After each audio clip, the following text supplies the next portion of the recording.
como lixo sobre a ponte, por toda a vida que foi destruída, em Mariana ou no Xingu, por Belo Monte. E aí, galera? Olá, tudo bom? Companheiros, companheiras, queridões, queridonas. Estamos, então, aqui hoje com um grande convidado, né? O vereador Robaina, do PSOL. Pessoal, a gente sempre conversa aqui no Opinião da Esquerda sobre as principais notícias da semana, mas a grande notícia da semana é um cerco que está se fechando em volta do Bolsonaro. A gente quer ver que profundidade, que impacto real tem isso. E o nosso grande convidado de hoje para fazer esse debate é o grande, né, Robaina, vereador aqui da Câmara de Porto Alegre. Comentávamos mais cedo a dura função, né, de estar lá num lugar tão conservador, mas que faz com muita determinação, muita breveza, certo? O pessoal dá mais um oi aqui. Josi Negreiros está sempre com a gente.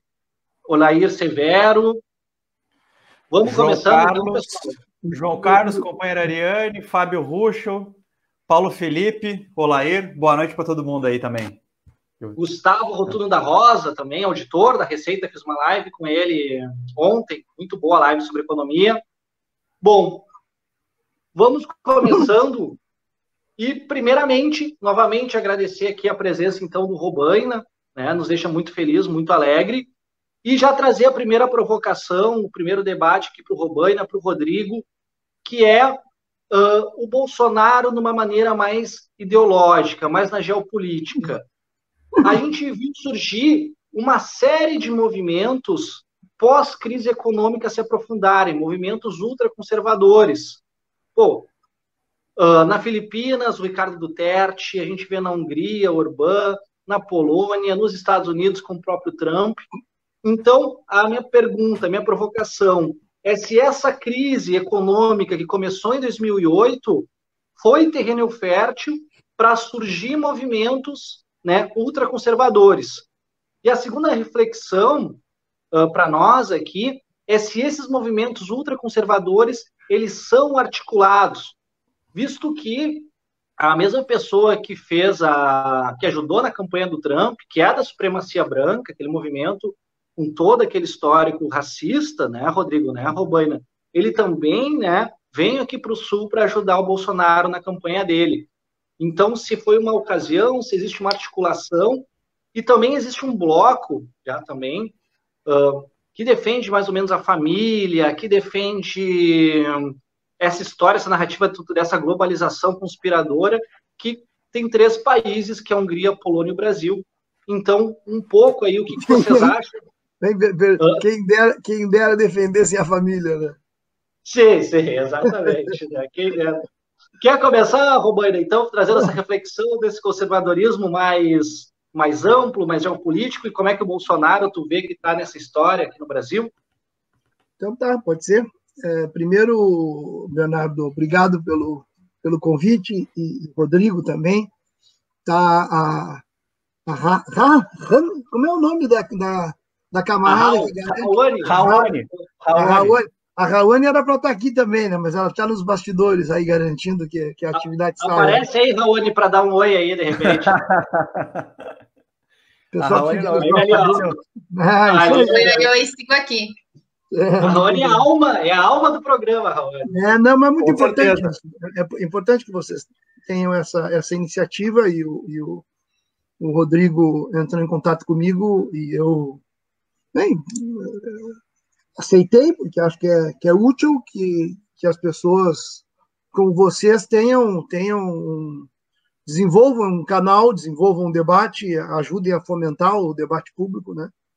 E com o Rodrigo eu tive a oportunidade de conversar bastante, ao longo, sobretudo, do ano passado, né, todas as discussões envolvendo as possibilidades de negociação, as questões políticas ligadas aqui a Porto Alegre. O Rodrigo estava de presidente do PT naquele momento, e a gente teve foi bem bom conversar e se aproximar do Rodrigo. Então, essa conversa aqui é muito útil para que se possa seguir justamente politizando a sociedade, né? Nos politizando, entre todos, debatendo e nos politizando. Agora, esse tema é muito amplo, né, o Bernardo, porque se nós... Essa tua pergunta aí é a pergunta do século XX e XXI já, porque a resposta é sim, claro, isso é um fenômeno mundial e é um fenômeno histórico, além de ser um fenômeno mundial, né? E como fenômeno histórico, não um fenômeno histórico que simplesmente ficou no passado. É um fenômeno histórico que tem determinadas motivações, as determinações que levaram a construção e o fortalecimento de um pensamento reacionário, contra-revolucionário, cuja expressão mais acabada, mais desenvolvida foi o nazifascismo, né? Essa foi digamos, se na esquerda, se nós falarmos em termos genéricos de esquerda, porque a esquerda é algo muito amplo, né?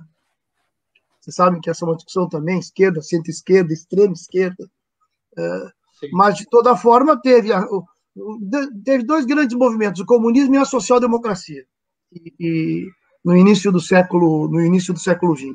E como expressão da extrema-direita, teve o nazifascismo. E o Trump, e Bolsonaro, os governos reacionários da Polônia, da Hungria, eles têm uma ideologia que tem pontos em comum, que são ideologias que se baseiam em mitos, na defesa, no caso do Trump, evidentemente, do homem branco, né?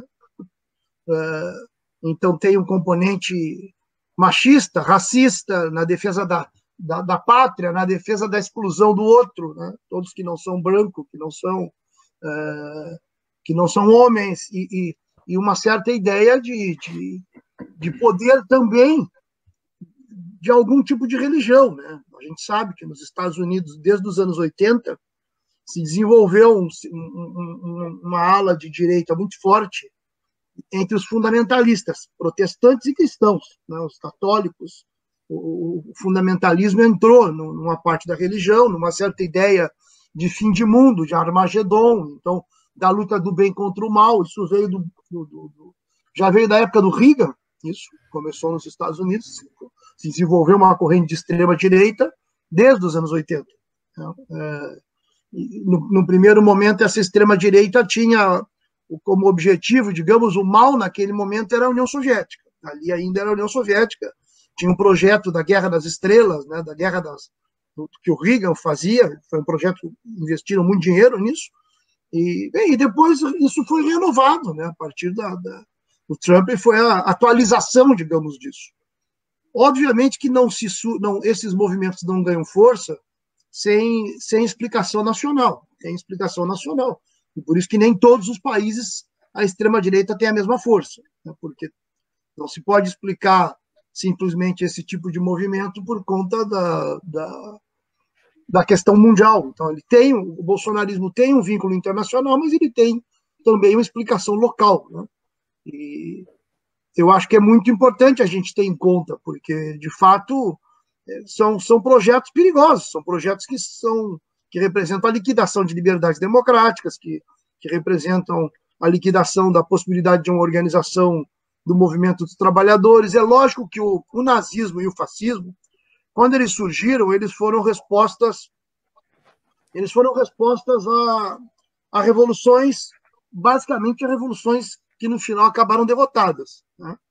O nazismo só conseguiu adquirir força porque a Alemanha viveu um processo revolucionário depois da Primeira Guerra Mundial, que teve a Primeira Guerra, eles conseguiram derrubar a monarquia logo em seguida, quando termina a guerra, em novembro de 18, tem a queda da monarquia, tem a primeira revolução, logo que a Rosa Luxemburgo é assassinada, depois tem uma revolução em 21, tem uma revolução em 23, e só a partir daí começa a ter um processo de fortalecimento do nazismo como um projeto que organizou, digamos, os setores totalmente desesperados que surgiram da Primeira Guerra Mundial, a partir do Tratado de Versalhes, a humilhação que aquilo significou para a Alemanha, a falta de crescimento econômico, o desespero. Então, teve uma primeira resposta a isso, que foi uma resposta comunista, digamos assim, na esteira da Revolução Russa, mas logo em seguida veio a resposta de extrema-direita, a resposta nazista, ou seja, E aí, bem, aí é a história, né? No caso, todo o embate que teve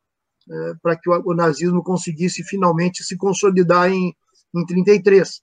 Mas de 23 a 33 foram 10 anos onde o nazismo, na verdade, foi uma resposta contra-revolucionária a um processo revolucionário em curso na Europa. Não é agora o que ocorre, não é a mesma coisa. Então, também por isso eles não têm a mesma força, porque não tem exatamente a mesma gênese. A gênese do nazismo foi uma contra-revolução vitoriosa, digamos assim, a partir de 23, que desembocou na guerra. E não é a mesma coisa com Trump, embora eles tenham um projeto que tem muita similitude com o nazismo em termos ideológicos, com o fascismo, eles têm um projeto parecido, essa ideia da pátria, não, a ideia da negação do outro. Não, no caso da Alemanha eram os judeus, os comunistas, no caso do Trump são os imigrantes, e na Europa também é assim, né, a reação contra os imigrantes, mas a situação dessa extrema-direita é muito diferente. Basta ver o seguinte, na Europa, por exemplo, o nível de... já a quantidade, o peso da imigração na Europa é muito grande. Pega a França, o peso do movimento negro, né, dos árabes, ali já é a terceira geração de imigrantes que vieram da África. Basta ver a seleção francesa de futebol, que é uma seleção composta por negros e foi tremendamente aplaudida, comemorada pela população. Então, já não é simples, já essa extrema-direita tem muita dificuldade de conseguir ter maioria social. Essa dificuldade eles têm. E agora, nós vimos que nos Estados Unidos mesmo, quer dizer, essa rebelião negra e juvenil que ocorreu nos Estados Unidos, que foi... Imaginem 2020, sem essa rebelião negra nos Estados Unidos, o terror que seria, porque 2020 é o ano da pandemia. Nada é mais trágico e absurdo do que essa situação. Nós estamos aqui num país que é triste, é absurdo, né? Porque nós já passamos de 50 mil mortos e, num governo como esse. Então, é duro isso, né? É uma situação dura para todos, a pandemia é uma situação duríssima. Mas, bem, no meio de uma pandemia, os Estados Unidos teve esse levante, que é um levante em termos de significado revolucionário. Não é uma revolução, mas tem um significado revolucionário. O mundo tem um antes e um depois do levante que ocorreu nos Estados Unidos agora. Tem um antes e um depois, isso eu não tenho a menor dúvida. Não, a rebelião negra e juvenil que ocorreu nos Estados Unidos tem uma profundidade enorme. Os Estados Unidos é um país nisso que tem sua importância, né? Porque os Estados Unidos surgiu foi uma guerra, foi uma revolução pela independência, eles conseguiram independência através de uma revolução. Depois eles derrotaram a escravidão via uma outra revolução, outra guerra, mas foi uma guerra revolucionária, a Guerra Civil Norte-Americana, foi também uma revolução. Depois, nos anos 60, que é o que explica que teve Obama, nos anos 60, assim como o Brasil só se explica que tenha tido Lula em 2002, porque teve as mobilizações dos anos 80. Se não tivesse os anos 80, não teria Lula em 2002. Quer dizer, o PT não acumulou nos anos 90 para dar 2002, o PT acumulou mesmo nos anos 80 para dar 2002. Assim como nos Estados Unidos, a grande acumulação que teve para poder ter dado o Obama foi a acumulação dos anos 60, que não quer dizer que não tenha se feito nada dos anos 60 em diante, obviamente, mas a mudança, o peso da mudança teve a ver com isso, e agora de novo. Então, que desdobramentos, que efeitos vai ter esse processo que ocorreu nos Estados Unidos? É difícil de saber, né? Mas foi uma grande derrota da extrema-direita, foi uma grande derrota do Trump, espero que ele não se reeleja. Quer dizer, essa é uma grande batalha, uma batalha mundial. A não reeleição do Trump interessa a todos nós. Então, mas é isso, já falei demais, Fernando. Não, mas só comentar uma coisa interessante, Robaina. Porque, além de estar se mexendo num debate mais amplo, cultural, nos Estados Unidos, a curtíssimo prazo, eles tiveram já um resultado que não foi só punir aqueles policiais que começaram as manifestações, mas está tendo mudanças e pressão por mudanças estruturais na polícia, né? Então, claro, eu concordo contigo, tem todo esse debate cultural que está trazendo, mas a curtinho prazo já está dando resultado imediato às manifestações. É histórico, vai estar tudo livre, eu concordo contigo. Teve conquistas imediatas já, claro. Muito menores do que o significado da mobilização, mas importantes. Isso, perfeito. Rodrigo, quer comentar também um pouco? Não, eu vou chegando, dando boa noite, e dizer que eu estou muito feliz de estar dividindo aqui o espaço mais uma vez contigo, Bernardo, e hoje aqui está recebendo o Roberto Robaina. Eu conheço o Roberto Robaina, eu conheço ele há muito mais tempo do que ele me conhece, né? Robaina, em 2004, eu fui um dos petistas que comprou aquele teu livro, Governo Lula, uma visão à esquerda, porque naquela época o PT tinha enfim, estava vivendo a experiência de governar o país, né? Aquele emaranhado de contradições, né? Que só governar impõe para nós. E o Roberto era um dos dirigentes que se propunha a fazer o debate de fundo e fazer esse exercício, né, pedagógico de escrever, se expor no debate público. Então, Robaina, eu quero dizer que eu tenho boas lembranças aí do período que a gente dividiu a militância partidária. Acho que passamos um tempo aí né, vivendo realidades diferentes, né? O PSOL foi construído como um partido de oposição à esquerda, ao governo Lula e ao governo Dilma. Acho que a gente caminhou de 2016 para cá, acho que numa mesma direção. A gente tem aprofundado relações, tem revisitado conceitos aí nas conversas. Então acho que hoje aqui é um dia especial para nós, tá? Queria te dizer isso. Bom, e aí, gente, eu vou na linha aqui aberta pelo Robaina, que situa, né, o papel um pouco da sociedade norte-americana em termos de emulação, né, de tendências, digamos assim. Claro que isso traz um pouco também de né, um certo viralatismo. A gente fica olhando para os Estados Unidos, fica olhando para a Europa, mas é inegável que numa sociedade globalizada, esses centros, né, têm um grande poder de difusão de ideias. E na verdade, eu não saberia explicar o quanto tem de conteúdo exterior nesse processo que levou o Bolsonaro à presidência aqui da República aqui no Brasil. Eu não saberia dizer qual tem o tempero, mas eu não sei qual é a intensidade, né? Mas é fato que sem o governo Trump, né, sem um cara como Trump nos Estados Unidos, não sei se teria sido tão... Eu vou dizer fácil, né, mas não foi fácil para o Bolsonaro também ganhar a eleição, né? Ele ganhou por 10% e com muita fake news. Mas sem esse tipo de político, né, esse tipo de liderança política, melhor dizendo, hoje sendo legitimada, sem um cara como Trump, o Bolsonaro teria maiores dificuldades. E hoje o que a gente percebe é que o Trump está vivendo um período, né, de seu governo nos Estados Unidos que antecede as eleições, é um período no qual convivem 3 crises, né? Estava vendo algumas análises hoje nos jornais aí, alguma coisa que circula nos Estados Unidos. Então tem uma crise econômica que já estava batendo na porta, tinha tido uma oferta de empregos, mas a salários muito baixos nos Estados Unidos, né? Então agora já não tem mais a mesma oferta de empregos e o achatamento de salários está cada vez maior. Tem a crise relacionada à saúde, né? Os Estados Unidos não tem um sistema único de saúde, diga-se de passagem, né? Então tem a crise do coronavírus e tem esses distúrbios, né, que alguns dizem, inclusive, que se assemelha às rebeliões, né, que aconteceram no período 67, 71, em que muita coisa mudou nos Estados Unidos, né? Se do ponto de vista da matriz econômica do país, a estrutura de classes não mudou tanto, mas do ponto de vista das questões comportamentais, a inclusão de parcelas, né, dos negros e negras na classe média, na sociedade de consumo, acabou suavizando um pouco as contradições daquele sistema, mas com base em muita luta social, muita luta política, efervescência nos campos universitários. O Roberto tem essa vivência, né, dialogar com a turma da universidade, que às vezes tem um gap muito grande com os movimentos populares, digamos assim, e o que a gente percebeu nos anos 60 e 70 e agora nos Estados Unidos é que novamente há um entrelaçamento, né, e, portanto, renovando as possibilidades que se colocam no horizonte. Então, acho que a eleição nos Estados Unidos a gente tem que acompanhar com muito... Né, com muita atenção, mas sem criar também falsas ilusões, né?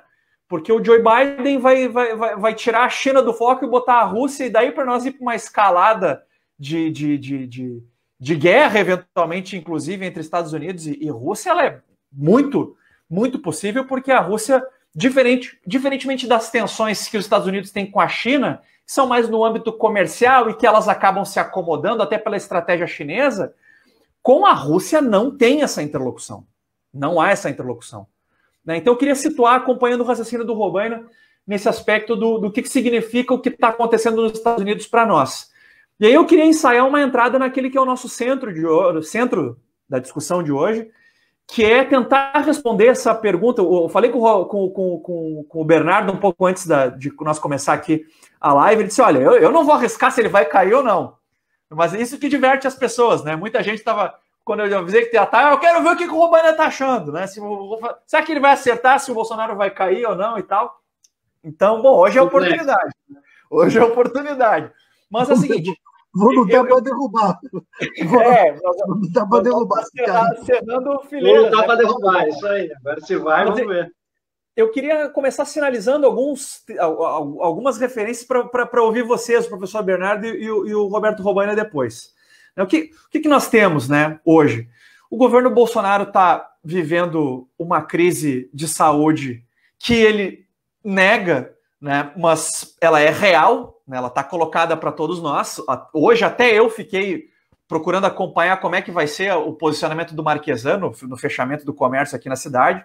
Porto Alegre está às vésperas de uma tragédia, né, e a gente está, né, inclusive a esquerda está defendendo a política de isolamento, mas em nível nacional tem um clima de emparedamento do Jair Bolsonaro, não da sua pauta econômica, né? A gente vê o jornalismo da Rede Globo batendo dia e noite no Jair Bolsonaro, mas fazem questão de dizer que eles estão batendo na ala ideológica e no descomprometimento com os temas da saúde.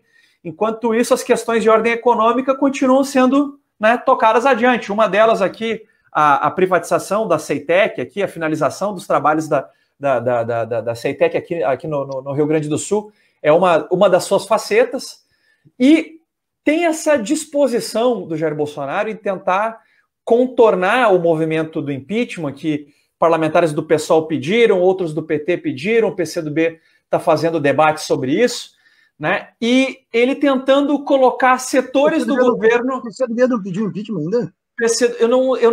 Eu ia falar sobre isso, mas eu não tô lembrado, mas... Eu sei que eles tiveram reunião do Comitê Central, estão debatendo isso, né? Todo mundo já pediu. Mas o Rodrigo Maia ainda não aceitou nenhum, né? Então nós estamos nessa. Quando o Rodrigo Maia quiser, porque caiu. São 30 e poucos, eu acho, no total, né? 30 e poucos pedidos. E o que a gente está vendo é que há alguns dissensos já dentro do condomínio, né, do governo Bolsonaro. A turma da Lava Jato saiu fora, né? O Sérgio Moro e tal. Os militares, acho que estão desafiados a dar respostas e não estão conseguindo, e tem muita contradição entre alguns militares e a pauta econômica do Paulo Guedes. A imprensa, em especial a Rede Globo, Roberto, vai agora renovar a concessão. Então eles são tementes por isso, com certeza. Eu ponho um ponto de interrogação na disposição do STF em combater o governo Bolsonaro, né? Até porque não é essa a função do STF, né? Mas até onde eles vão levar esses inquéritos abertos aí de fake news e agora com Weintraub. E os partidos liberais, alguns ensaiando o desembarque, né? Só o que pendura, o que mantém eles ali é essa relação com a pauta econômica do Paulo Guedes. Então eu estou imaginando que por conta, né, até conversava com o Bernardo sobre isso, por conta dessa dependência da Rede Globo em renovar a concessão, que eles não vão apertar o calo até o fim. Então o que vai depender agora um movimento de massa nas ruas, mas nós estamos impossibilitados, do ponto de vista ético, moral, inclusive, em chamar mobilizações. Então a pergunta que fica, Roberto, para ti e para o Bernardo em especial, Bernardo, queria te ouvir sobre isso, é como é que a gente trava essa batalha, né, a partir das pessoas, da mobilização e do engajamento. Queria deixar essa pergunta para vocês dois aí, para a gente seguir no debate. Antes de aqui pegar a palavra, dá um abraço aí para o Paulo Felipe, que acompanha nossas lives também, para o Lucas Laviguirre, para o Felisberto Seabra. Deu parabéns a nós três pelo debate, ainda bem que incluiu nós três, né? Não me deixa de fora aí, Felisberto. Valeu, grande companheiro. Grande companheiro ali. A Janice Aldinelli também, né? Bom, tem uma galera comentando, eu tô dando só o oi, mas daqui a pouco a gente lê de fato os comentários. A Josi me corrigiu aqui, a Josi Negreiros, ela falou que são 48 os pedidos de impeachment, né, que estão sendo feitos, né. Bom, eu faço análise, primeiro, voltando um pouquinho daquela pauta internacional, eu acho que existe sim uma disputa cultural pelo mundo, né, só para vir aqui, que tem, por exemplo, a Hungria, a Polônia e o Araújo, né, aquela defesa quase do lema fascista que os integralistas usaram aqui na década de 30 no país, né? Que é Deus, Pátria e Família. Né? Claro, aquele Deus cristão, fanático, violento, não criticando o cristianismo como todo, mas esse cristianismo violento, essa pátria que não tem um nacionalismo econômico hoje em dia, esse talvez neofascismo, mas uma pátria ufanista de símbolos, né, que une eles, né? E essa família também singularizada, aquele tipo de família que, na verdade, traz violência porque nega a diversidade. Então, existe esse diálogo internacional dessa concepção ultraconservadora. Claro, não sei dizer a que ponto há uma articulação de fato, né, um fórum que esses movimentos se articulariam de maneira mais profunda, numa maneira de poder. Mas por que eu acho que é importante? Porque eu acho que o Bolsonaro, o governo dele, se divide em 3 alas. E uma delas é essa ala de fato ideológica, é essa ala que dialoga com esse ultraconservadorismo, se não neofascista, que beira o neofascismo. O Roberto falou muito bem que, bom, características se vê claramente que tem, né? Ou pelo menos várias delas se tem. Agora, eu acho que é provável, mas que tem características, tem. Então, essa ala do governo ideológico é uma delas, que é o próprio Bolsonaro, que é o Araújo, que é a Damares, que era o Weintraub ali antes de cair, também era dessa ala mais ideológica, e acho que esses aí vão hasta la muerte, uma galera que, de fato, dialoga com quem vai na rua pedir intervenção militar, pedir AI-5, bota dentro dessa ala do governo também os filhotes, né, da ditadura e do Bolsonaro, que são os Bolsonaros, os filhos deles. Eu acho que existe essa primeira ala, que é mais ideológica, que dialoga com esse conservadorismo radical internacional. A segunda ala é a ala que está aí para fazer as modalidades econômicas, é a ala liberal, que está o Guedes, que está o Salles, que é o pessoal que tem uma intenção econômica e viu que o Bolsonaro topou, né, fazer esse processo. Está aí a reforma da Previdência, até a reforma trabalhista, e todos... Está aí a ausência de medidas efetivas para a população durante a crise, a tentativa de proteção dos bancos, a frase do Guedes, né, que, ora, vamos dar dinheiro para os grandes, mas não vamos dar para os pequenos que não dá dinheiro. Então, essa postura liberal. A outra ala que eu acho que tem, né, vou botar mais uma ala que agora eu estou mais no fundo, mas a terceira ala é a ala militar. Eu acho que não é o majoritário do Exército, mas também não tem essa clareza de saber qual é a porcentagem, né? Mas sei que o setor filosófico, pelas pessoas e suas declarações que deram ao longo dos últimos anos, é uma galera dos militares que é saudosista do período militar, né? Que já fizeram falas, já fizeram entrevistas, já fizeram inclinações que são saudosistas do período militar. E a quarta ala que está entrando agora é o Centrão. Comentava com o Rodrigo mais cedo, que aquela galera que está cagando para a economia, é a política pela política, é aquela coisa mais clássica da coisa feia da política que acontece aqui no Brasil, né, de maneira muito profunda. Então, o que eu acho? A Globo, outros setores da burguesia, que também estão disputando com os setores da burguesia que estão apoiando o Bolsonaro, a Globo está fazendo um ataque e fechando o cerco, e está tentando usar como estratégia a questão de tirar o principal virtude, com muitas aspas, mas que leva o Bolsonaro àquele populismo, que faz ele perdoar qualquer absurdo, que é aquele paladino contra a corrupção. Eu acho que esse é o cerco que estão tentando se fazer, e se colar, eu acho que vai uma galera pular fora. Quem eu acho que pode pular fora dessas alas que eu trouxe do governo Bolsonaro? Acho que o campo liberal, para eles tudo bem começar a se apegar no governo do PSDB, por exemplo, né, em outro setor da direita, no movimento de troca de governo, acho que pode pular fora do governo. Eu acho que os militares que estão nesse governo, se o Bolsonaro tiver com essa peste de corrupto, se forem confirmadas as investigações, eu acho que eles não ficam para botar para ver, uma pessoa com a imagem manchada, podem apostar no Mourão, daí, que é o grande representante dessa ala, junto com o Heleno. Então pode, não, vai fora, Bolsonaro. Mas, claro, essa galera é um problema também. Todas as outras galeras que estão compondo o governo Bolsonaro são problemas. Mas o Centrão e o campo liberal eu acho que pulam fora.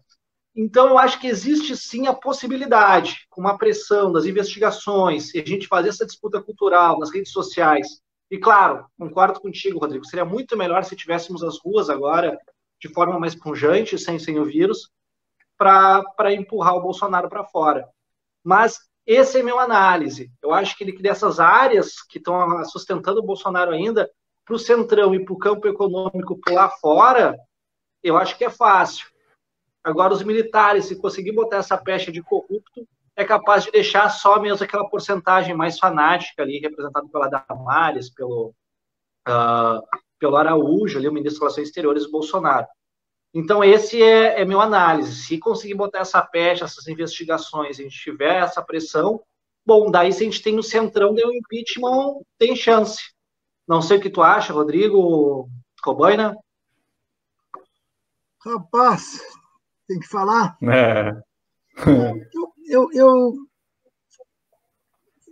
Eu vejo, o Bolsonaro está numa situação muito difícil, o governo está muito nas cordas agora, né? Mas o problema não é nem tanto, a análise do que pode ocorrer, ela é útil, mas é mais importante do que analisar é ver o que deve ser feito para que ele caia, né? Eu acho que sim, é óbvio que ele está muito mal, e agora o Rodrigo e vocês já colocaram as razões pelas quais ele está mal, é óbvio, ele tem perdido base social, teve rupturas no campo que sustentou o governo começando pela questão da crise sanitária, que foi muito grave, depois no Moro, que também tirou uma parte importante da base de classe média alta que ele tinha também, né, de base de sustentação, e o governo é muito despreparado, o Bolsonaro é muito despreparado, e esse despreparo também contribui para que ele se fragilize. E o bolsonarismo tem um projeto, que é um projeto que não consegue unificar a burguesia brasileira, não unificou a burguesia brasileira porque, em geral, o projeto nazi-fascista, a experiência mundial, o projeto nazi-fascista não unificou a burguesia, conseguiu unificar a burguesia alemã, ganhou apoio de burguesias em alguns lados, né? Dentro mesmo dos Estados Unidos, teve setores burgueses que apoiaram o projeto nazista, mas não. O nazismo não unificou a burguesia, o nazismo produziu uma guerra, né? Uma guerra de conquistas e de tentativa de estabelecer um outro padrão de dominação e de exploração da força de trabalho, inclusive do trabalho escravo. Então, essa memória ficou, mesmo no Brasil. Essa memória não. Essa cultura existe, ou seja, a Rede Globo tem isso presente. A Rede Globo é uma empresa, é uma corporação que vive da cultura. E esse tipo de projeto, como o projeto do Bolsonaro, nega a ciência, nega a cultura, nega a arte. Então, não é simples para eles, né? Teria que ter uma situação muito particular para que toda a burguesia se unificasse ao redor de um projeto que, em última instância, tem como objetivo liquidar as possibilidades de organização independente da sociedade, em primeiro lugar da classe trabalhadora, dos setores ligados a uma posição anticapitalista, enfim, esse sempre é o objetivo primeiro, né, de projetos desse tipo contra-revolucionários, e o Bolsonaro é um projeto assim, embora a gente nunca pensou que ele tivesse força realmente para implementar esse projeto até o final, e o início da crise do governo Bolsonaro, na verdade, começou no ano passado, quando nós tivemos a primeira grande reação do movimento de massas contra o governo, que foi a reação da educação, com a mobilização em 15 de maio, depois em 30 de maio, foram duas grandes mobilizações que mostraram que não ia haver uma situação passiva, a sociedade brasileira não aceitaria aquele projeto de ataque permanente à ciência, à cultura, à educação, à universidade, embora os sindicatos, nós sabemos que os sindicatos não estão deixando muito a desejar, né? As direções sindicais, de centrais sindicais, é um negócio inacreditável, inclusive. O tamanho, digamos, da paralisia. Agora, o que eu vejo? Nós tivemos, sabe, Rodrigo, que eu estava te ouvindo falar que não se pode, uma questão moral não ir às ruas, bem, hoje eu fui nas ruas, hoje eu estava na... Não, eu também fui. Também já fui. Semana retrasada eu fui. Isso. Então não repete isso, que é um problema moral ir para as ruas, porque senão a gente vai se... Eu entendi nesse sentido. Eu acho que eu devo ter me expressado mal. Acho que tem razão. Eu me expressei mal. Depois eu vou colocar isso. Por que eu digo isso? Porque é verdade que se nós não tivéssemos numa situação de pandemia, haveria multidões nas ruas contra o Bolsonaro, né? Seria muito mais fácil. Mas, sempre tem o mas aí, né? Eu acho que agora, eu também quero alertar, nós entramos no caso de Porto Alegre, está com bandeira vermelha. Então, a manifestação de hoje já era um problema, o fato de estar em bandeira vermelha. Nós, por exemplo, nós não queremos fazer manifestação domingo que vem, nem no próximo, nós queremos dar um tempo nesse negócio de manifestação. Mas era necessário ter feito manifestações. Isso é muito importante, porque tem a ver com o que cada um faz. Não tem muitos políticos indo nessas manifestações, nem muitos políticos que se reivindicam de esquerda indo nessas manifestações. E eu estou contra que políticos que se reivindicam de esquerda vão nessas manifestações para tentar dominar elas, para tentar botar a bandeira. Não acho que seja esse o caso. Mas eu acho que vale a pena. Eu acho que quando tu falasse da questão moral, eu acho que tem que ir às manifestações quando as manifestações. Eu vou repor. Eu encontrei, em todas elas, por sinal, eu encontrei o Júlio Quadros, que foi presidente do PT nos anos 90. Quando o Olívio quando o Olívio foi candidato a governar, ganhou a eleição de governo em 98, o Júlio Quadros era o presidente do PT, em todas elas eu vi. Porque, na verdade, é a quarta que eu vou, né? E as primeiras eram muito pequenas, não tinha quase ninguém. Mas elas foram importantes, sabe por quê? Porque o pessoal estava, com razão, já não aguentava mais a ideia de manifestos. A nota de repúdio, manifesto. Então, tinha uma certa impressão que tinha um elemento real, mas era aparente, mas tinha um elemento real, que era só os bolsonaristas nas ruas. Em março e abril era só bolsonarista na rua, as manifestações eram só manifestações pró-governo, fascistas, reacionárias, de todo tipo, atrasada. Teve em algum momento uma certa base social por conta do pedido para que houvesse flexibilização, para que, na verdade, era para liquidar a flexibilização, as manifestações eram, né, teve algumas que vieram para liquidar a flexibilização, mas aí era preciso dar uma resposta. E começou aqui em Porto Alegre as respostas. Os antifascistas, o pessoal do Inter, eu fui nas primeiras, fui na segunda manifestação que eles fizeram já, tinha pouca gente, mas do lado de lá, felizmente, também já tinha pouca gente. Então, os bolsonaristas já não estavam reunindo tanto. E isso abriu um processo que depois culminou no dia 31 de maio, na manifestação em São Paulo, que foi a manifestação convocada pela torcida do Corinthians. Mas olha como é que nós estamos. Manifestação convocada pela torcida do Corinthians. Eu acho ótimo que a torcida do Corinthians, mas às vezes vale a pena perguntar onde é que estão os partidos, né? Claro. Às vezes eu estou começando a achar que às vezes é melhor que não se metam mesmo. Mas eu não vou falar disso agora. Não vou falar disso agora. Não, porque tem a ver com o seguinte, tem a ver com a necessidade de se desenvolver um processo de autodeterminação e de organização própria do movimento dos trabalhadores, da juventude, dos setores sociais, porque senão não vai dar. Senão não vai dar certo, senão não vai. Ou a sociedade avança no seu processo de organização, ou ela não constrói alternativa. E essa mobilização do dia 31 de maio foi um marco, por quê? Porque ela veio na esteira da rebelião norte-americana, na rebelião negra juvenil dos Estados Unidos, ela foi impulsionada por isso, mas ela tinha sido impulsionada também a do dia 7 de junho, mais especificamente, porque a do dia 31 de maio, foi a mobilização que já mostrou que nas ruas os bolsonaristas começaram a perder também. E agora, hoje, de uma certa forma, nós encerramos o primeiro ciclo. Nós encerramos o primeiro ciclo da luta para derrubar o Bolsonaro. Que ciclo foi esse? O ciclo de provar que o bolsonarismo não terá maioria na rua. E era muito importante provar isso, porque não provar isso estava levando a um setor enorme da base social, que é uma base social mais ativa e militante, que quer botar o Bolsonaro para fora, para uma situação de desmoralização. Porque eu acho que é o fim do mundo, eu acho que é um absurdo que se espere que o problema seja resolvido pelo Supremo Tribunal Federal, pelo Congresso Nacional, por setores... Bem, eu acho que pela Globo. Eu acho que a Globo está fazendo uma cobertura... Quem não vê isso está idiotizado. Se não vê que se pegar um Jornal Nacional, os últimos 2 dias, a força que teve o Jornal Nacional para desmontar o que significa esse governo foi enorme. A Globo tem uma posição liberal na economia, mas a Globo, evidentemente, que não quer mais o governo. E a Globo é um partido político, é o principal partido político de uma fração da classe dominante brasileira. Sempre foi e continua sendo. Então tem uma fração da classe dominante brasileira que se decidiu pelo impeachment, eu não tenho dúvida disso, que quer botar o Bolsonaro para fora, que está negociando como faz isso. Agora, Nós podemos ficar só assistindo e torcendo, ou nós podemos ter uma política. Eu acho que por isso que nós entramos com o pedido de impeachment. Na verdade, o pedido de impeachment partiu. O primeiro pedido de impeachment com certa força, nós organizamos, conseguimos 1 milhão de assinaturas, não foi pouco, porque nós não ganhamos nem todo o pessoal para o primeiro pedido de impeachment. Não foi nem todo o pessoal, foi uma parte do pessoal. A partir de uma articulação nossa, por sinal, aqui, a partir do Rio Grande do Sul, com a Fernanda, também foi proposta nossa, do pessoal do Rio Grande do Sul. Professora Eliane Diniz, gosto muito dela, também assumiu a frente do processo, acho que o Gregório do Viver foi junto. Exatamente. No PT teve um debate renhido sobre isso, viu, Roberto?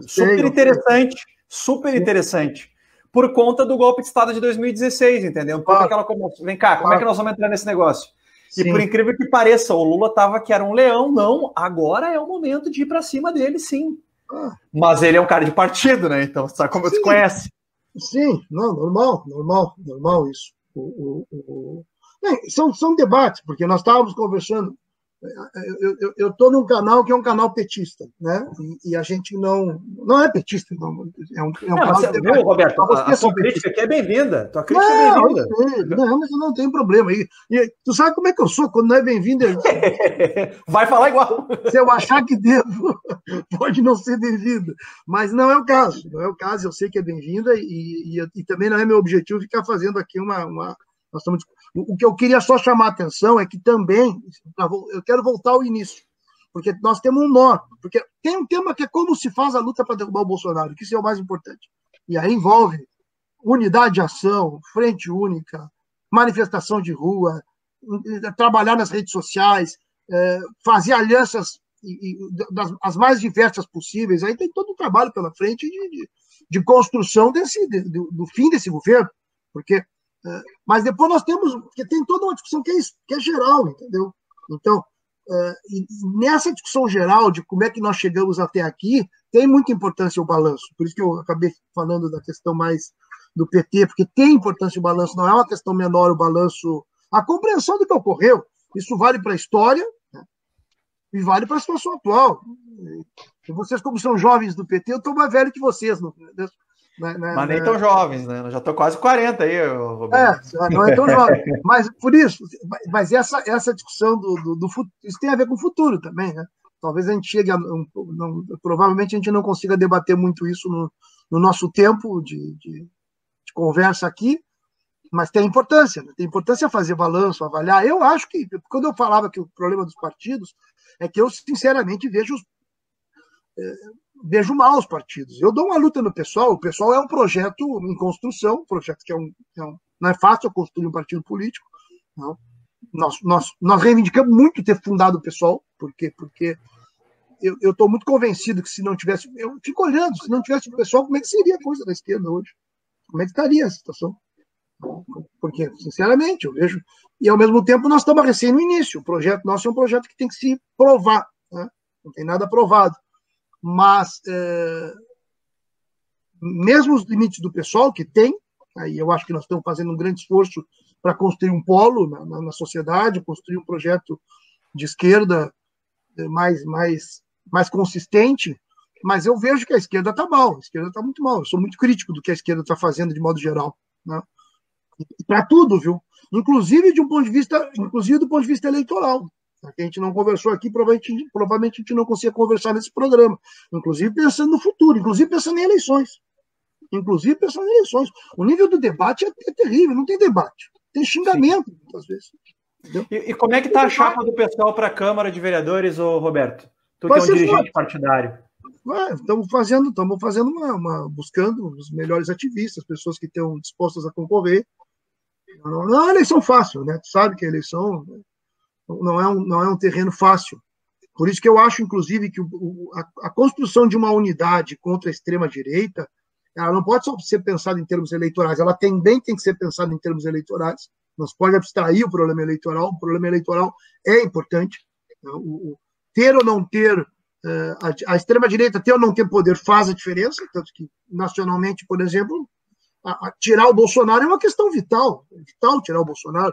Achar que dá para simplesmente ficar esperando 2022, vamos ter uma eleição normal, isso é quase uma traição. Eu acho que é uma traição. Achar que que se deve esperar em 2022, eu acho que é uma traição. Mas o processo de construção de uma unidade, ele se dá primeiro no debate, primeiro na clarificação das ideias. Então, não tem como... Óbvio que unidade de ação a gente faz sem, não precisa nem clarificar as ideias, pega um ponto. Né? Sei eu. Alguma medida concreta, arbitrária do governo, nós fazemos unidade com todos aqueles que estão contra essa medida, não precisa debater, não precisa discutir estratégia, discutir programa, não, tem um ponto ali, façamos o que for preciso, ação judicial, manifestação, abaixo-assinado, manifesto, live, o que seja. E nesse sentido, a unidade para tirar o Bolsonaro é ampla, e nós estamos dispostos a fazer uma unidade ampla. Né? Tanto que hoje, se nós formos ver, do ponto de vista da superestrutura política, como é que a gente definiria quem é que bate mais no Bolsonaro em termos de superestrutura política? Vamos ser honestos aqui. Qual é a superestrutura empresarial política que está mais batendo no Bolsonaro? Qual é? As organizações Globo, né? Exatamente, exatamente. Quer dizer, então, tu pode ter como opção ficar xingando a Globo, ou tu pode ter como opção atacar o Bolsonaro, sabendo que a Globo tem seus interesses. Mas, do ponto de vista da questão do Bolsonaro, o interesse da Globo não serve, porque eles não querem o Bolsonaro. Obviamente que eles querem outra coisa. E não dá para confiar em nada na Globo, porque a Globo tem um projeto liberal. Exatamente por que a Globo, por exemplo, não fechou ainda com o Mourão. Eu acho que, em parte, talvez a Globo não tenha fechado um acordo com o Mourão, porque eles não sabem direito se o Mourão está disposto a levar adiante o projeto liberal. Até que ponto o Mourão está disposto a levar adiante o projeto liberal? O projeto... Porque há um acordo, a burguesia brasileira segue achando, e é óbvio que é assim, eles estão ainda querendo fazer com que a crise seja paga pelo povo pobre. Eles tiveram que conceder essa renda mínima aí para evitar uma explosão social, não tinha como não fazer isso. Eles se unificaram porque sabiam que, se não fizessem isso, teria uma explosão social no Brasil, seria inevitável a explosão social no Brasil, porque seria desespero, seria a explosão. Não estou dizendo que seria positivo, seria a explosão do desespero, mas haveria uma explosão. E eles sabem que eles vão querer que essa conta seja paga. Óbvio que vai ter um debate todo na economia, entre os economistas, entre os burgueses, o que vai acontecer com o capitalismo, até que ponto vai ter que ter investimento público ou até que ponto não vai ter, mas o certo é que eles sempre tentam passar a fatura para a classe trabalhadora. E vocês sabem bem, o Fernando falou aqui, reforma trabalhista, reforma previdenciária, todos os tipos de reforma que foram feitas foram reformas para tirar para extrair mais riqueza do povo. Né? Então, eles vão seguir com isso. Por isso que eu digo que o problema depois nosso, no caso, é discutir uma perspectiva alternativa global, né? que tem o componente democrático como central, não tem como não ter o componente democrático como central, porque o mundo... Eu até escrevi um texto esses dias, que o mundo hoje tem, não é só de hoje, mas hoje está muito claro que nós temos duas contradições no mundo, não só uma, né? Sabe, minha formação é marxista, então, para quem tem a formação marxista, a contradição principal da nossa época histórica é entre proletariado e burguesia, entre trabalho e capital, entre revolução e contra-revolução, são essas contradições, esse é o elemento, é o eixo da contradição mundial, desde muito tempo, né? E, sobretudo, essa contradição entre burguesia e classe trabalhadora, entre capital e trabalho.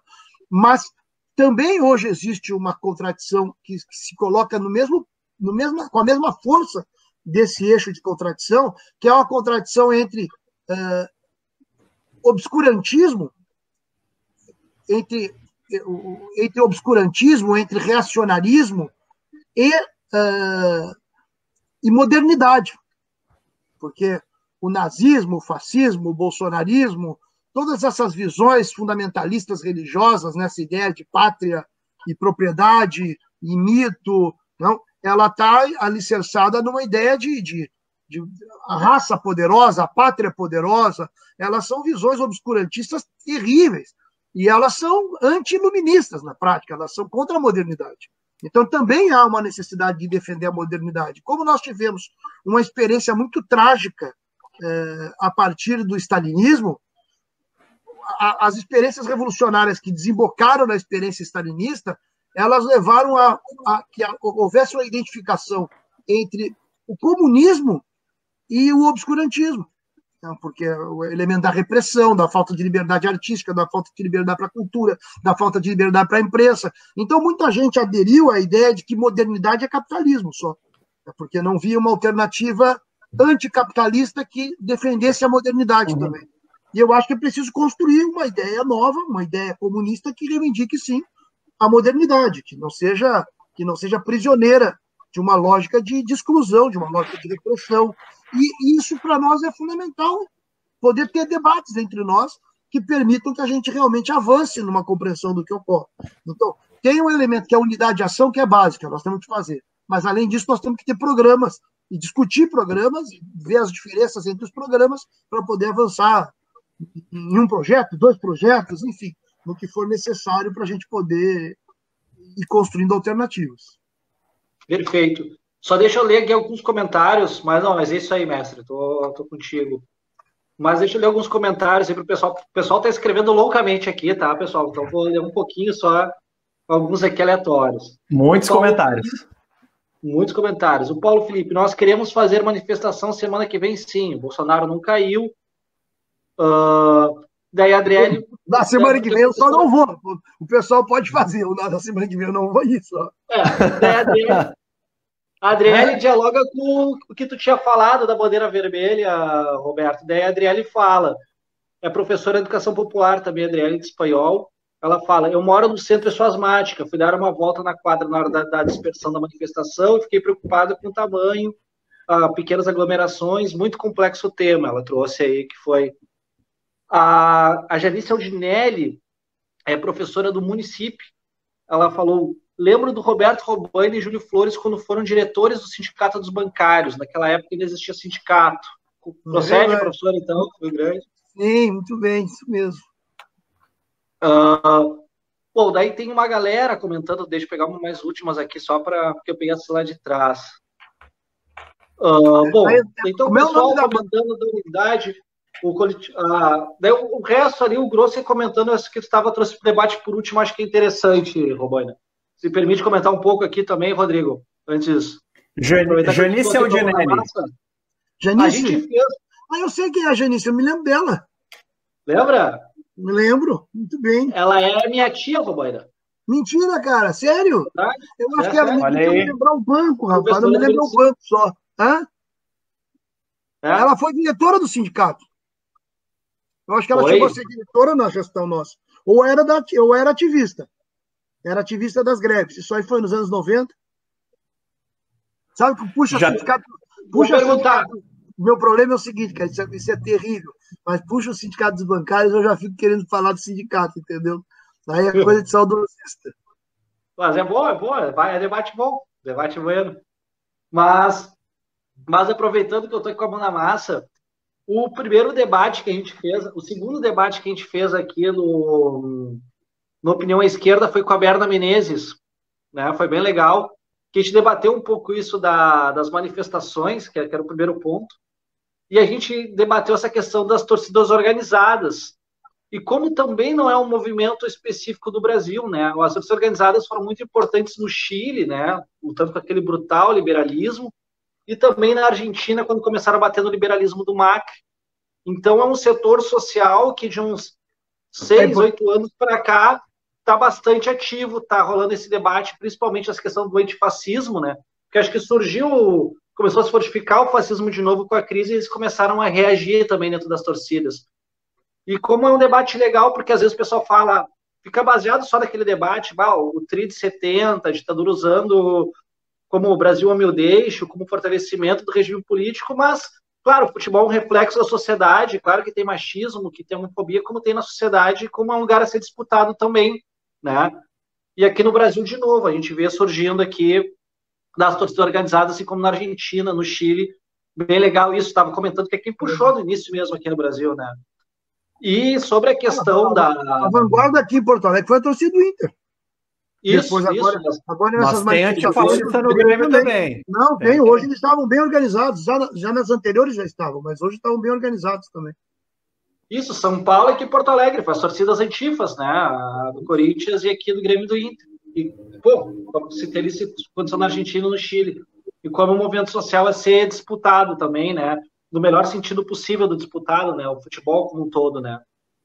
E tu comentava ali da questão da estratégia. Eu acho que a gente pode usar esses últimos 15, 20 minutinhos, Rodrigo, se permitir, para a gente...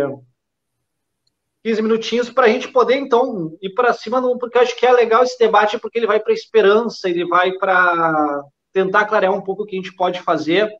E a gente também conversava com a Berna, o que estava comentando agora, Roberto, que era a questão essa tão requisitada pela população, pela esquerda, dos partidos políticos e dos movimentos sociais, essa tão dita unidade de esquerda.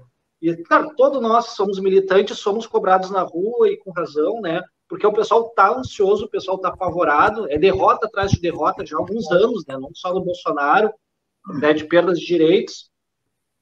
E eu vi a fala do Freixo ali, quando ele deu aquele passo para trás, lá no Rio de Janeiro, em nome da unidade, ele fez uma análise muito parecida com o teu, né? O Freixo falou, não, são dois tipos... O Rio de Janeiro acabou sem ter unidade nenhuma, né? E até acabou não tendo. Pois é. Eu também achava que ele deveria ficar. Você vê, para mim é o melhor candidato ali do Rio. Vai explicar. Tem coisa que não dá para fazer. A intenção era positiva do companheiro Freixo, né? Não, é ótimo. A intenção era positiva. E o Freixo ele falou dois tipos de unidade diferente, distinta. Uma que está falando agora. Agora com a Globo, com todos esses caras que têm o mínimo de apreço pela democracia, né? Que, claro, que tem propostas econômicas divergentes da nossa brutalmente, vão fazer uma aliança, por exemplo, no campo do impeachment, no campo de direcionar a força, os ataques. E a segunda aliança que o Freixo falou era aquela aliança estratégica, tática, eleitoral, política mais profunda. E como é complexo, a gente estava debatendo na primeira e na segunda que com a Berna, e como é complexo fazer isso, mas eu acho que é possível, e é um esforço muito... A gente falou uma coisa muito parecida que tu falou aqui também, Roberto, que é nós conversarmos minimamente para começar, né? Eu tinha falado para o Rodrigo e para a Berna, imagina que legal se a gente faz um debate, sei lá, por exemplo, sobre ditadura civil-militar. Todos os partidos, o PCB, o PCO, o PSOL, o PT, o PCdoB, todo mundo tem uma boa referência para fazer um debate qualificado. Cada debate. Aqui dá para debochar, né, Rodrigo? Claro. O debate do Bernardo, nossa senhora. O que tu acha dessa? Tu quer fazer a mediação desse debate? Não, porque aí eu não vou me divertir. Se eu for fazer a mediação, eu vou ficar ali. Não, vou botar o Bernardo, ele que propôs. Daí tá bom. Aí eu quero falar. Eu tô inscrito para falar desse debate aí. Não, mas é legal, eu acho que é bacana. Eu tenho a experiência. Eu coordenei o resgate há algum tempo que eu cursinho ali da URGS, e a gente sempre fazia essa experiência que era bacana. Por exemplo, foi Manuela, a Fernanda juntos lá debater com a gente, lá no cursinho popular, e sempre foram. E era ali, a gente fazendo o auditório 1 da Fabico. E a galera que saía e lotava ali o auditório, e a galera que saía do debate saía encantada, porque era riquíssimo o debate. Fernanda, Manuela junto, uma coisa, né, bacana. Eu tava brincando com o PCO. O PCO estaria nesse debate do PCO. Também, vamos lá. Eles estão fazendo comentários aqui, turma do PCO acompanha a live, inclusive. O PCO está ativo de novo. Tá ativo, a célula está ativa. O pessoal está ativo de novo. Não, ele estava na manifestação hoje. Sim. E esse debate, eu acho que é importante. E também eu falei, além de a gente debater, eu acho uma coisa, a gente, digamos, vamos agora baixar a pandemia, vamos panfletear junto. Vamos misturar os companheiros do partido e vamos para as paradas de ônibus junto, vamos conversando, trocando ideia. Eu acho que é um projeto importante. E o que temos para agora vai ser um provável primeiro turno. Eu acho que quantos candidatos de direita deve ter, Roberto, Rodrigo? Uns 8? Uma galera, né? Uma galera. O Alex estava falando, o professor Alex estava comentando para nós, ele nos deu o relato, eu não me lembro direitinho, mas ele relatou vários, acho que foi uns 8 que ele relatou, pelo menos, né, Rodrigo? Isso. E ele falou que vai ser bem pulverizada pela parte da direita, acredita ele na porcentagem, eu fui convencido, eu acho que sim, que vai se pulverizar. E Nós vamos ter também daí a Juliana, a Fernanda, a Manuela, que são 3 candidaturas muito boas que a esquerda tá lançando, tá bem forte, digamos, do lado de cá, né? Nosso. E a gente concentrar nesse processo entre a militância, mais do que direção, isso aqui, nós da militância, trocar essa ideia de plano de governo, trocar essa ideia, porque a gente tem que estar junto no segundo turno, se for a Fernanda, se for a Manu, se for a Juliana, porque a gente tem que ir com tudo no segundo turno, porque eles podem se dividir agora, depois para aglutinar também é uma brincadeira, né? A direita. E só para concluir aqui a minha parte desse raciocínio de esperança que eu estou trazendo aqui, porque eu tenho muita esperança na unidade da esquerda, não só numa tática eleitoral, uma eleição, mas eu acho de uma ação coletiva de fato para a gente realizar sonhos da história desse país que estamos devendo, né? A gente poder ver um Brasil que de fato, imagina que faça reforma agrária, que tenha uma diversidade produtiva, e olha a quantidade de terra que temos, que faça reforma tributária, tire do consumo, vamos tributar as grandes fortunas. E o que me deu muita esperança foi o Chile de novo, se tem as organizadas, que sofreram aquela barbaridade que foi o neoliberalismo com Pinochet, que foi pior que a nossa, da década de 90, porque eles tiveram neoliberalismo com autoritarismo, né, Rodrigo, né, Roberto, né, galera? Que então tu não tem como, vamos lutar contra a ALCA, contra a privatização, não. Esse cara foi bárbaro, né? Baixaram de cima para baixo, foi o laboratório ali, a partir de 73 no liberalismo. E por que eu estou com esperança? As mobilizações de ruas estão num processo avançado de fato, taxar as grandes fortunas. Vamos ver se vai acontecer mesmo, né? Mas que tudo indica taxar as grandes fortunas no Chile. Então, a gente fazer uma reforma tributária, agrária, e eu concordo com o debate de democracia também, Robaina. Eu acho que nesse mundo contemporâneo que estamos, esse socialismo contemporâneo, a gente tem que buscar um processo de democracia, mas essa democracia burguesa, obviamente, que é de poucos, né? Uma democracia que a gente faça, de fato, uma reforma política e que venha debaixo as decisões, mas que ninguém possa, de fato, agir de forma autoritária contra um povo, de forma censuradora contra o povo, e vai também, claro, né, a gente poder democratizar a mídia, enfim, mas eu vejo com esperança esse aprofundamento do debate, Rodrigo, eu vejo com esperança também, Roberto, e também eu vejo com esperança desse aprofundamento do debate a gente não tentar remendar o que está aí. Eu acho que a gente tem que responder com firmeza, responder com reformas estruturais, como taxação de grandes fortunas, radicalizar no melhor sentido da palavra, que é ir na raiz dos problemas, porque toda vez que o capitalismo dá merda, a gente se apavora e tenta só remendar para não perder muito, ficar na defensiva. Não, acho que a gente tem que botar um projeto diferente. Porque eu acho que cresceu o Bolsonaro, está crescendo o que a gente comentava no início, né, Roberto, né, Rodrigo, né, galera? Que a gente comentava no início, a frustração que foi lá, a crise do liberalismo de 29, a Primeira Guerra para a Alemanha, a frustração te faz ir para radicalidades, né? Mas, em 2008. Então, acho que a gente tem que pegar essa frustração com o capitalismo e mostrar um troço diferente. Um troço mais bonito, com direitos humanos, com solidariedade. Mas eu vejo com bons olhos. Eu vou dizer uma coisa para ti, viu, Bernardo? Eu vejo que o tema do futuro, o Brasil tem uma crise muito grande de liderança e uma crise muito grande de projeto. Houve uma frustração, teve uma frustração muito pesada com o PT. A frustração com o PT foi muito real. E, bem, uma parte de um setor reacionário utilizou os elementos de frustração para tentar fazer um projeto alternativo e dentro do campo, digamos, burguês, teve várias alas que o Bolsonaro acabou sendo a ala vitoriosa porque ele foi o que conseguiu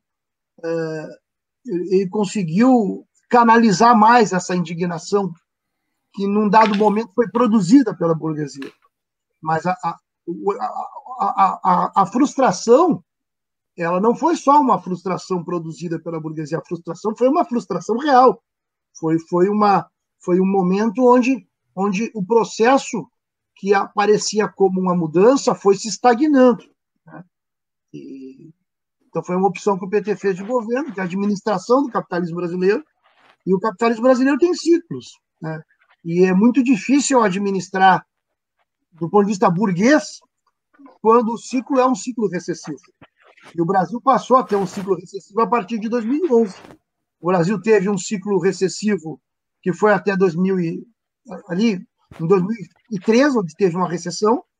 De 2004 em diante, o Brasil não teve um ciclo recessivo. O Brasil teve um processo de crescimento econômico, onde foi vendido, inclusive, uma ideia absolutamente falsa de que nós estávamos indo para uma situação de primeiro mundo. Quer dizer, nós estávamos... A ideia que foi vendida é que nós tínhamos um capitalismo nacional que estava levando o Brasil a um progresso constante. E a expressão desse progresso constante era a Copa e a Olimpíada. Era tão ridículo o negócio que vendiam a Copa e a Olimpíadas como a expressão desse progresso. E leve em conta que isso não... Quando nós estamos falando de Copa e Olimpíada, nós estamos falando de 2014 e 2018. Esse é o período. Então, nós não estamos falando de algo muito distante, em termos de perspectiva. Isso era algo que estava vendido desde 2007, como a ideia de grande progresso do capitalismo brasileiro, autonomia, capacidade de distribuição de renda, de riqueza, de poder. Quando veio a baixa desse ciclo, isso foi desmoronante. Então, teve uma frustração grande, que depois foi organizada essa frustração para ter uma alternativa de direita. Então, agora nós estamos numa situação que é um impasse, porque a maior sorte do Bolsonaro, se é para dizer assim, é que o Bolsonaro não tem ainda, a burguesia não tem uma alternativa própria, bem desenvolvida ainda, bem resolvida. Eles não têm, quer dizer, o Mourão, por mil motivos, talvez ainda não seja, embora eu acho que eles estão negociando isso, né? E eles não têm alternativa eleitoral ainda. Agora o Moro pode ser uma, o Alckmin fracassou, mas a esquerda também está complicada. Quando eu falo da esquerda, é uma coisa muito... esse é um conceito muito complicado, né? Porque, a rigor no Brasil tem esquerda e centro-esquerda, né? Uhum. Se tu colocar a esquerda, por exemplo, o conceito de esquerda ligado ao tema do capitalismo ou do socialismo, tu teria que definir propriedade privada, teria que definir uma relação política programática com a propriedade privada, em termos estratégicos. Aí, tu teria que ver quem é esquerda e quem é centro-esquerda, né? Eu acho que no Brasil o que domina o campo alternativo dito de esquerda é a centro-esquerda. É isso que na prática domina. A esquerda é minoria dentro desse campo. E a contradição qual é agora que nós temos? Nós vamos ter uma contradição que é como é que vai se construir essas lideranças novas. Isso também vai se expressar até em eleição. Eu quero deixar claro para ti, Rodrigo, e para o Bernardo, para quem assiste, esse é um debate que a esquerda vai ter que fazer. Não é o debate central agora, 2022, mas a esquerda vai ter que entrar nesse debate. Não vai ter saída. Agora o debate central... Tu diz de 2022? De 2022, exatamente. Esse vai acabar sendo um debate estratégico. Depende, óbvio. Depende de como é que vai estar a extrema-direita até lá. Né? Então, por isso que agora o grande desafio é liquidar a extrema-direita. Porque o problema, o maior risco que tem é a consolidação de uma extrema-direita ligada ao poder. Então, o que apavoraria todo mundo? E com razão apavoraria todo mundo. É a hipótese do Bolsonaro ter 2 mandatos. Então, óbvio que a primeira medida para evitar isso é acabar o dele agora. É desmontar o esquema dele agora. Por isso que é muito irresponsável a ideia de não, vamos deixar o Bolsonaro se desgastar e depois a gente vê como é que faz para 2022. Que eu acho que, infelizmente, uma parte que eu chamo de centro-esquerda ficou um pouco nessa linha. E não organizou, e ainda não está organizando, uma ação vigorosa para derrubá-lo já. Porque o desafio que está posto é esse. Agora, derrubado o Bolsonaro, vamos ver como é que eles vão ficar. Então, é cedo ainda para discutir 2022 em termos de tática, mas nós somos muito abertos a todas as táticas, porque às vezes uma composição não é um compromisso de governo. Eu já fiz campanha sem ter a ideia de entrar em governo.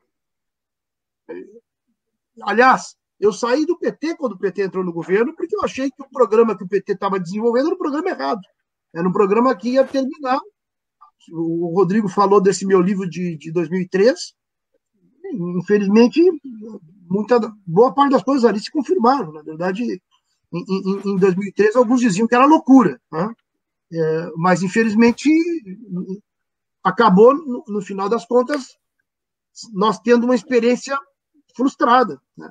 E quando tem uma experiência frustrada, renovar esperanças é algo mais difícil. E quem se coloca para renovar essa esperança também. Então, vocês são jovens e são do PT, então vocês apostam que o PT tem essa capacidade. Eu sou mais cético, eu não vejo o PT com essa capacidade, porque eu tenho um balanço da experiência do PT e do governo do PT também, que se for comparar com qualquer outro, bem, se for comparar com qualquer outro é uma maravilha. Mas quando tu tem uma perspectiva anticapitalista, a tua comparação não é só com qualquer outro, né? A tua comparação é com um projeto que tu acredite necessário para realmente ter mudanças estruturais. Você não faz simplesmente a comparação, senão seria uma barbada. Senão, a gente vai comparar, é capaz de achar o Melo bom, o governo do Fortunati bom, se comparar com o Marquesan. Então, o problema das comparações, eles são úteis, elas são úteis, as comparações, mas elas não podem resolver a tua armação política, elas têm que ser um componente da tua armação política, porque às vezes é necessário votar no menos pior, sobretudo no segundo turno. No segundo turno é uma obrigação votar no menos pior. Então, embora, por exemplo, caso no segundo turno, nós fizemos campanha para o Haddad, embora não dá nem para dizer que o Haddad seja menos pior que o Bolsonaro. O Haddad é uma maravilha, e o Bolsonaro é um lixo. Né? Aí não tem como comparar, não dá para funcionar o ruim e o menos ruim nesse caso, porque não é o caso, já não sei, porque ali tinha um elemento democrático de civilização contra a barbárie. Então, a civilização e a barbárie, elas não podem ser comparadas. Então, não tem o ruim e o menos ruim. Civilização contra a barbárie é um confronto final, um confronto decisivo, né? De vida ou morte, em última instância. Então, nós temos ainda uma luta para levar adiante, que é derrotar a barbárie. E nisso eu acho que é o Bolsonaro a expressão. Eu não acho que sejam todos os setores de direita a expressão disso. Por exemplo, eu não acho que o Marquesan seja isso. O Marquesan é um neoliberal que ataca muito pesadamente os servidores públicos, os bairros populares, é muito antipovo e muito antipobre. Mas ele não é a expressão, ele não é o Bolsonaro. Então a gente também tem que saber quem é que a gente enfrenta, né?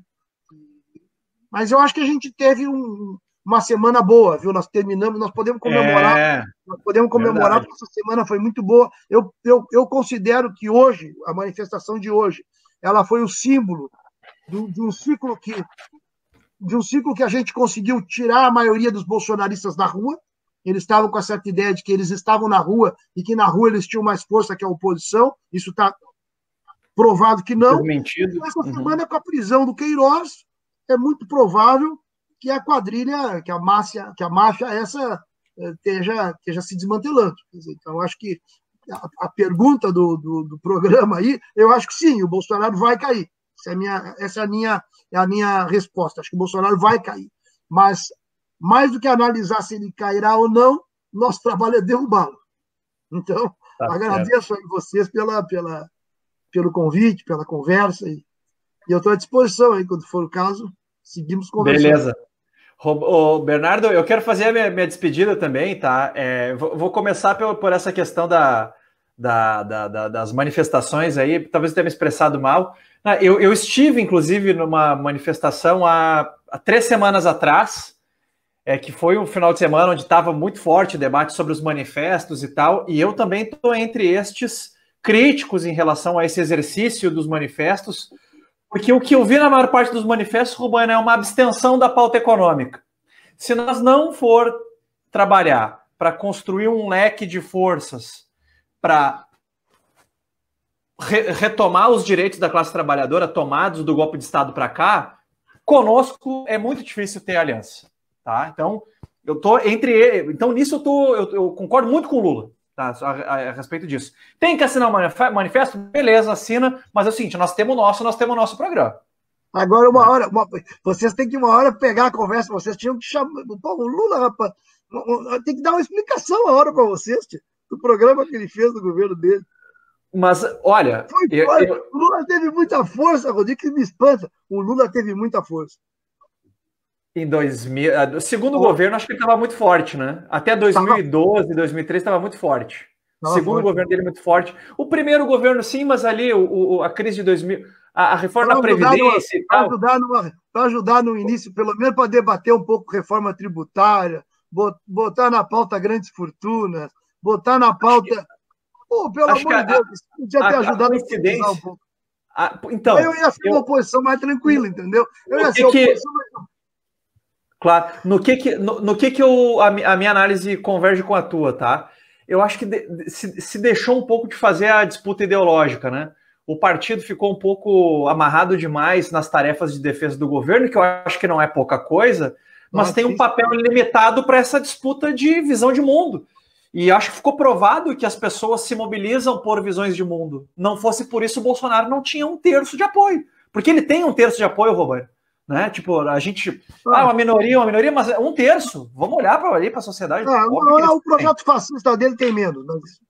O núcleo fascista ali, para mim, é aqueles 22% que naquela pesquisa do Ibope do segundo turno disseram que topariam um regime autoritário e baseado na violência política. Os 22% que disseram sim, é isso, aquele ali é o núcleo. Aí tem mais um pouco dos bem-intencionados que acham que o Bolsonaro é mais um palhaço do que uma figura pública, aí avança um pouquinho mais. Mas o que eu quero dizer é o seguinte, ó, eu sou a favor das manifestações, acho que elas foram importantes. Quando eu quis dizer ali do problema ético, moral, que é o seguinte, vou dar o meu exemplo, né? Eu não fui hoje, Roberto, porque é o seguinte, eu tenho uma companheira, né? A gente, né, mora junto, e a avó dela tem 78 anos, e a avó dela quer ir até os 100, né? Então, assim, para ela... Não me fala, porque a minha mãe está morando comigo aqui e ela tem 89 anos, entendeu? Eu vou ficar... E eu fui na manifestação hoje, eu vou tratar de ficar longe dela. Vou ter que fazer uma pequena quarentena aí, né? Então, assim, foi mais nesse sentido de que a gente está defendendo, né, a política de isolamento, mas que em razão do acirramento político, nós estamos indo fazer esse sacrifício. E quem está indo nas manifestações não tem muita aglomeração, o pessoal fica distante, né? Então, acho que teve um papel importante, mas eu acho que nós vamos viver 15 dias aí de isolamento social mais fechado. E eu vou concluir já dando meu boa noite a todo mundo. Roberto, eu quero te dizer, foi um prazer imenso, tá, dividir aqui esse espaço contigo. Eu espero que a gente possa, mesmo em meio ao primeiro turno, né, se tiver espaço em algum momento para a gente fazer um debate aqui a quente sobre um tema da cidade, nós topamos fazer, tá? A gente bota aí mais gente, chama um daqui, outro de lá. Eu acho que o nosso destino está amarrado, né? Eu gostei muito de ouvir que tu topa, né, colocar em algum momento, quando for pertinente, o debate de 2022. Eu acho que até lá nós já vamos ter vivido a experiência de 2020, porque eu tô confiante. Eu olho para Belo Horizonte, eu gosto muito da Áurea Carolina, tá? Companheira lá que deve ser candidata pelo pessoal, parece que ela vai ser candidata, né? Grávida, né? Vai estar com barrigão e candidata, mas isso aí. O Nilmário também vai ser candidato, vamos ver como é que isso vai dar lá. Eu acho que aqui em Porto Alegre a gente perdeu uma oportunidade. Em BH, a candidata que ia ser do PDT retirou para apoiar a Áurea. Então, que é um tema o PT vai ter que resolver essa questão com o Ciro, né? Vai ter que começar a debater com mais nível o debate aí, vai ter que passar a ser um debate de mais nível. Não pode ser só xingamento. Vai ter, é difícil, né? É difícil, porque o Ciro Gomes tem um temperamento muito complicado. Mas é o seguinte, eu acho que a gente está caminhando para viver essa experiência de 2020. Eu acho que em Porto Alegre a esquerda vai ter um grande resultado.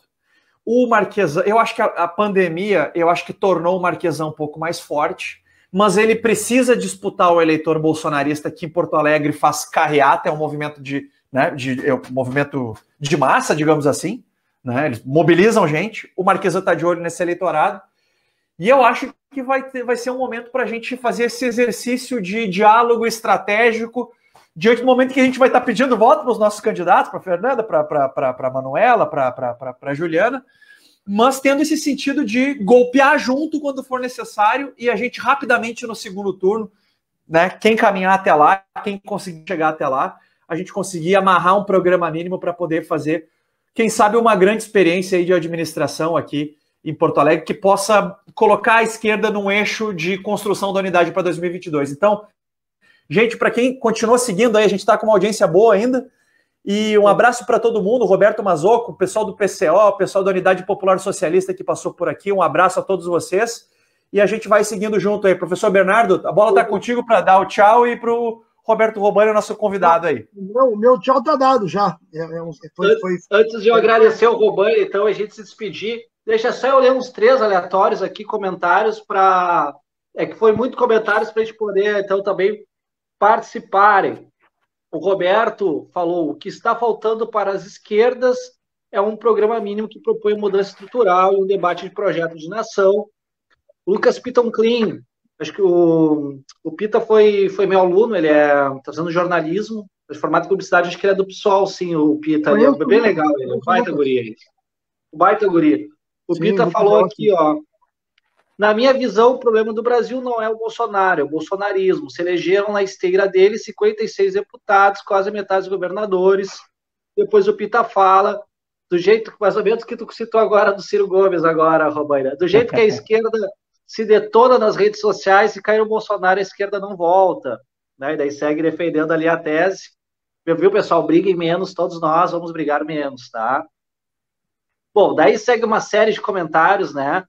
E agradecer imensamente todo mundo que participou, foi bem legal. Galera, depois a gente olha tudo de verdade, a gente lê de verdade tudo durante a live e depois a gente lê depois. Agradecer imensamente, claro, sempre o Rodrigo, que é meu companheiro de todo domingo, mas imensamente tu agora especial, né, Robaina? Eu achei muito legal o debate, né? Bem rico, conseguimos falar de vários assuntos. Começamos no mundo e acabamos em Porto Alegre. Foi vindo, né? Brasil-Porto Alegre.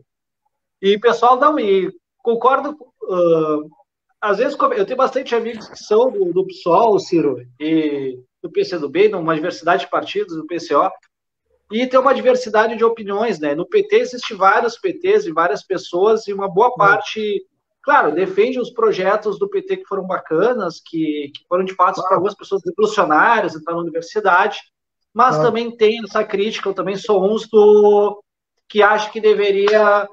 Foi muito republicano, né? Mas... Não, faltou republicanismo. É de algum... Não, acho que muito... Você pegou muito a outro tipo de republicanismo, né? Digamos conciliou assim. Demais, rapaz. Conciliou demais com quem acabou. Essa é a verdade. Mas também tenho análise, por isso que eu estou aqui também no PT, que teve várias coisas importantes. Mas muito legal o debate, galera. Certo? Rodrigo, Robaina... Muito legal mesmo. Galera que participou, muito obrigado por participar, gente que participaram. E fica o convite para voltar numa próxima, então, Robaina, de novo ali. Vamos lá, certo? É isso aí, Bernardo. Já ficou pré-convite. Tá, Rodrigo? Nós voltamos semana que vem. Tá? Abraço, bom trabalho para vocês e se cuidem. Valeu, um abração, Alberto. Valeu, Bernardo. Um abração, gente. Bom resto de domingo. Por toda a pobre mãe de um inocente, executado em noite de chacina. Por todo preso injustamente, ou onde preso e preso se assassina.